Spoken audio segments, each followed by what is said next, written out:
네, 뉴스인 뉴스 시간입니다. 이 수해로 주춤해졌지만 여전히 진행 중이고 끝까지 지켜봐야 할 문제죠. 바로 후쿠시마 오염수 방류입니다. 일본 정부가 다음 달 오염수를 방류할 가능성이 높은 상황입니다. 2주 전 방류를 반대하는 과학자로 서울대 백도명 교수 얘기를 들어본 데 이어서 오늘은 방류에 문제가 없다고 보고 있는 과학자 중 한 분입니다. 김기현 서울대 원자핵공학과 교수 모셨습니다. 네, 교수님 나와주셔서 감사합니다. 일단 저랑 지금 사전에 말씀을 나누실 때 방류에 찬성을 하는 입장은 아니다라고 얘기를 해주셨는데 그럼 이 자리에 좀 나오신 이유가 있을까요? 네, 일단 제가 방사선 전공자로서 이제 저를 비롯한 저희 학계가 좀 내리고 있는 학문적 판단과 견해를 좀 말씀드리고요. 일단 국민들이 지금 막연한 불안감에서 가지시게 되는 그런 오해들을 좀 풀어드리고 싶어서 나왔습니다. 그렇군요. 오해라고 말씀을 하셨는데 구체적으로 어떤 게 좀 문제가 있다고 좀 보고 계시는 건가요? 일단 첫째로 지금 정량적인 근거 없이 극히 비현실적인 시나리오를 가정을 하고 이에 기반해서 막연한 불안감을 이제 조성하는 형태로 이제 문제 제기가 이루어지고 있는 측면이 있고요. 둘째로 과학적 분석에 대한 불신, 그리고 국제사회의 다각적 노력에 대한 불신, 그리고 정부에 대한 불신, 이런 막연한 불신과 편견에서 오는 이런 확증적 편향을 저는 해소해야 된다고 생각을 합니다. 그리고 마지막으로 사람들의 공포심에 기대어서 이를 저마다의 이익 추구에 활용하려는 그런 시도들도 저는 문제가 있다고 생각을 합니다. 그렇군요. 지금 말씀하신 이익 추구, 요거는 지금 구체적으로 어떤 걸 말씀하시는지 얘기해 주시겠어요? 아무래도 이런 기회를 틈타서 이제 유명해지거나 아니면 본인의 인지도를 높이고 싶은 그런 경우들이 있죠. 네. 알겠습니다. IAEA 종합보고서에도 나왔고요. 도쿄전력의 발표도 나왔는데 이제 배출 기준치, 선량, 지금 저도 처음 듣는 이런 말들이 나오는데 좀 어렵습니다. 요거 좀 간략하게 좀 설명을 해주실까요? 저희가 위험도를 평가할 때 보통 교통사고를 예로 많이 드는데요. 교통사고 위험도가 대략 한 10,000분의 1 정도 됩니다. 그래서 과학자들이 계산을 해봤습니다. 평생 동안 일상생활 하는 거 외에 매년 빠지지 않고 꾸준히 방사선을 몇 밀리시버트씩이나 받으면은 우리 삶에 있어서 연간 위험도가 최대한 10,000분의 1만큼이나 증가할 수 있을까? 그렇게 해서 책정해서 공고를 한 게 우리가 알고 있는 선량 한도라고 하는 1밀리시버트입니다. 근데 처리수 배출 이거 가지고 그 후쿠시마 주변 사람들이 선량 한도를 다 채워버리면 안 되잖아요. 그래서 이 행위에 대해서 선량 제약치를 설정을 합니다. 그러니까 처리수 배출로 인한 영향이 이 값 이상은 넘어가지 못하게 하겠다. 그래서 이게 아까 말씀드린 1밀리시버트에 20분의 1인 0.05밀리시버트를 설정을 한 거죠. 그래서 배출되는 처리수에서 포함된 방사성 물질로 인해서 내외부 피폭이 절대 0.05는 넘지 않도록 정화 시스템을 설계를 했고 이게 우리가 흔히 얘기하는 배출 기준 농도가 이 기준으로 설정이 된 겁니다. 근데 이것마저도 사실 희석이 될 것이므로 실제로 배출되는 건 이 배출 기준 농도의 한 수천 분의 1 정도일 거고요. 이것이 해류를 타고 태평양을 돌아서 한국으로 올 가능성은 저희가 희박하다고 보는 것입니다. 그렇군요. 지금 교수님 말씀대로라면 배출 기준 농도 자체도 아주 안전하다 이렇게 봐야 되는 겁니까? 네, 여유도가 있는 설정이죠, 기본적으로. 여유도를 두고 설정을 했고 그걸 목표로 그거보다 훨씬 낮게 이제 시스템을 설계를 했고 그게 이제 한국으로 오는 영향은 거의 없다고 보시는 게 맞습니다. 네. 그렇군요. 사실 이제 국내에서 이 후쿠시마 오염수 방류를 놓고 공방이 아주 치열하게 지금 벌어지고 있고 찬반 논쟁도 계속 벌어지고 있습니다. 어떤 좀 이런 커뮤니케이션에 어떤 문제가 있다고 좀 보고 계시나요? 일단 우선 이제 대중의 공포심을 자극을 해서 그걸 담보로 이끌어내는 방식의 커뮤니케이션은 문제가 좀 있습니다.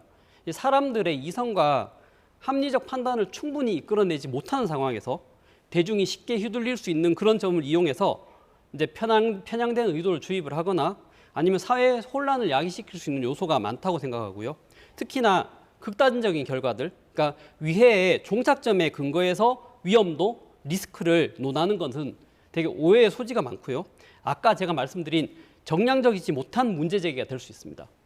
우리가 커피 마시고 죽을 수 있다 이렇게 일상적으로 얘기를 하지 않듯이 모든 상황에 대한 영향이나 위험도는 궁극적인 위해를 바탕으로 논하는 것이 아니고요. 노출량, 섭취량, 선량 이런 것들을 기반으로 판단하고 관리를 하는 겁니다. 그 점에 있어서는 사실 방사능이나 일반 화학 물질이나 같습니다. 그렇군요. 후쿠시마 오염수 배출을 반대하는 쪽에서 보면 이번 IAEA가 내놓은 최종 보고서 그리고 이 단체 자체의 어떤 중립성에 대해서도 문제를 삼고 있는데 이 부분에 대한 생각은 어떠십니까? 일단 IAEA는요. 유엔의 지속 가능 개발 목표와 세계 평화 안전에 기여하기 위해서 이제 원자력 기술의 평화적이고 안전한 이용을 목적으로 과학 기술적인 협력을 주고받고자 조직된 범정부적 협의체입니다. 이게 보건 문제에 있어서 이제 세계보건기구 WHO의 입장을 존중을 하듯이 IAEA 또한 그 존립 근거 및 활동 목표에 있어서 권위와 전문성을 충분히 확보한 국제기구라고 볼 수 있고요.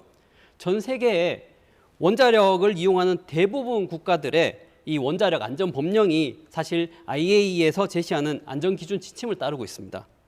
유엔을 중심으로 유지되는 이 국제 질서 체계를 부정하고자 하고 싶은 사람들이라면 좀 모르겠습니다만은 이제 국제연합을 비롯해서 현존하는 국제기구에 대해서 신뢰가 있으시다면 IAEA도 그 중에 하나로 보시면 될 것 같습니다. 네, 교수님 의견은 잘 알겠습니다. 이제 민주당하고 환경단체 그리고 지난 2주 전에 백도명 교수도 그 태평양 도서국 포럼 PIF 전문가 집단에서 내놓은 보고서에 대해서 이제 소개를 하면서 이제 거기에 대해서 이제 권고 사항들도 좀 소개를 해줬거든요. 여기에 대해서 교수님은 어떻게 생각하고 계시나요? 사실 그 부분에 대해서는 이미 그동안 IAEA 보고서들을 비롯해서 국내에서도 많은 연구자들 분께서 이제 과학적인 분석을 통해서 설명을 해주신 걸로 알고 있습니다. 태평양 도서국 포럼에서도 사실 과학적인 측면에서는 상당수 수긍하는 것으로 알고 있습니다. 근데 여기서 제가 원자력 방사선 전공자로서 제가 드리고 싶은 말씀은 이제 일본에서 방류를 하든 않든 이게 충분히 안 좋은 결과까지를 저희가 합리적으로 가정해 놓고 봐도 어차피 우리나라엔 별 영향이 없겠다라는 겁니다.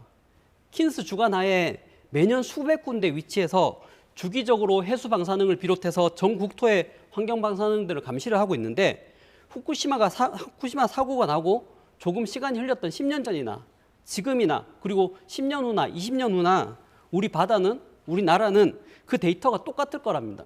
똑같을 거라는 겁니다. 이제 수십 년간 측정하고 분석해온 데이터가 말해주는 게 그겁니다. 지금. 그렇군요.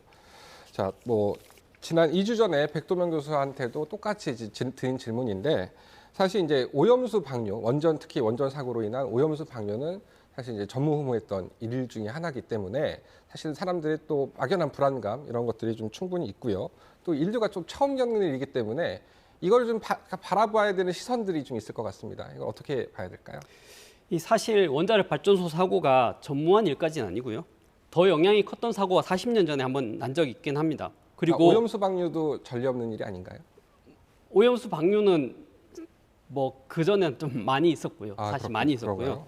이게 70년 전에는 오염수랑은 비교도 안 될 정도로 엄청나게 많은 방사성 물질들이 전 지구상에 비산돼 버린 그런 핵실험들이 자행이 됐고요.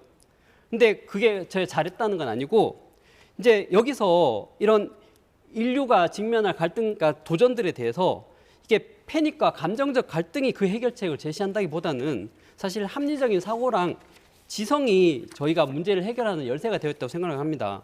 그래서 저희가 충분히 안정된 견지에서 합리적으로 문제를 바라보고 문제를 해결하는 열쇠를 찾아야 된다고 생각을 하고요.